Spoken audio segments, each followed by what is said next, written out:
Baspa supremo Mayawati ने लिया बड़ा फैसला। परिवारवाद के खिलाफ मायावती की दिखी जंग। मेरे मरने से पहले कोई नहीं बनेगा उत्तराधिकारी।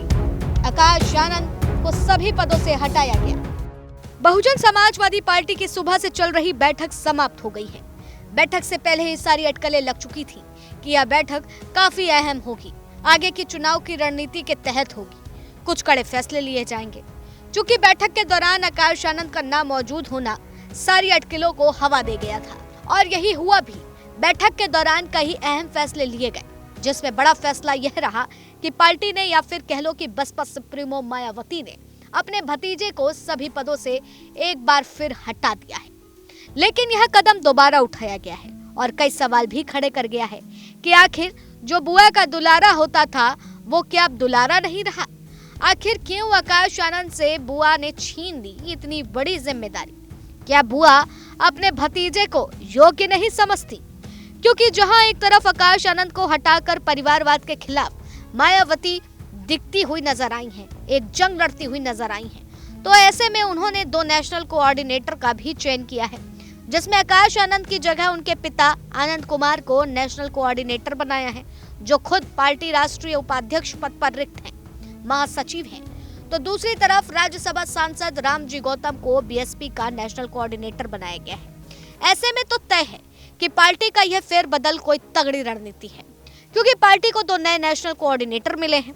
बीएसपी अध्यक्ष मायावती ने लखनऊ में आज पार्टी की अहम बैठक बुलाई है और यह अहम फैसला लिया गया। इस बैठक में कई राज्यों के प्रदेश अध्यक्ष भी शामिल हुए। पार्टी के पदाधिकारियों के साथ समीक्षा बैठक की गई। आकाश आनंद को बीएसपी के सभी पदों से हटा दिया गया। इस बैठक में मायावती, राष्ट्रीय उपाध्यक्ष और मायावती के भाई आनंद, पार्टी के राष्ट्रीय महासचिव सतीश चंद्र मिश्रा मौजूद रहे। राज्यसभा सांसद रामजी गौतम भी पार्टी की बैठक में मौजूद थे, लेकिन आकाश आनंद इस बैठक में नहीं आए।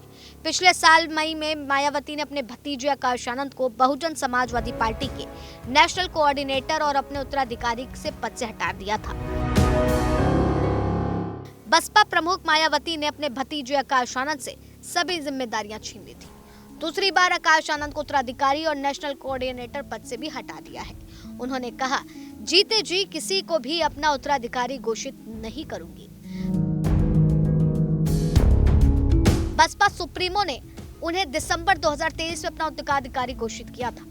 लोकसभा चुनाव के बीच मंगलवार को मायावती ने अपना फैसला वापस लिया है। उन्होंने कहा है कि पूर्ण परिपक्वता आने तक आकाश आनंद को दोनों अहम जिम्मेदारियों से अलग रखा जाता है। आकाश आनंद ने सीतापुर में बीजेपी सरकार को आतंकी सरकार करार दिया था, जिसके बाद उन पर एफआईआर भी दर्ज हो गई थी। इसके अलावा 2-3 जगहों से बयान देते वक्त वह इतने जोश में आ गए कि उन्होंने अपने ही मुंह से गाली जैसे शब्द निकल पड़े। आवेश में दिए गए इन बयानों से काफी आलोचना हो रही थी, जिससे जूते मारने का मन करता है जैसे बयान भी शामिल थे, जिसके चलते 2023 में इन्हें अपने पद से हटाया गया था। लेकिन उसके बाद फिर से मायावती ने भरोसा दिलाते हुए अपने लाडले को यह सीट दी थी। लेकिन इस बार फिर एक बार बुआ ने भतीजे को इस पद से हटा दिया है। अब ये फैसला बसपा के लिए कितना अहम होगा, 2027 के चुनाव में क्या कुछ नया रंग लेकर के आएगा, ये देखने वाला विषय है।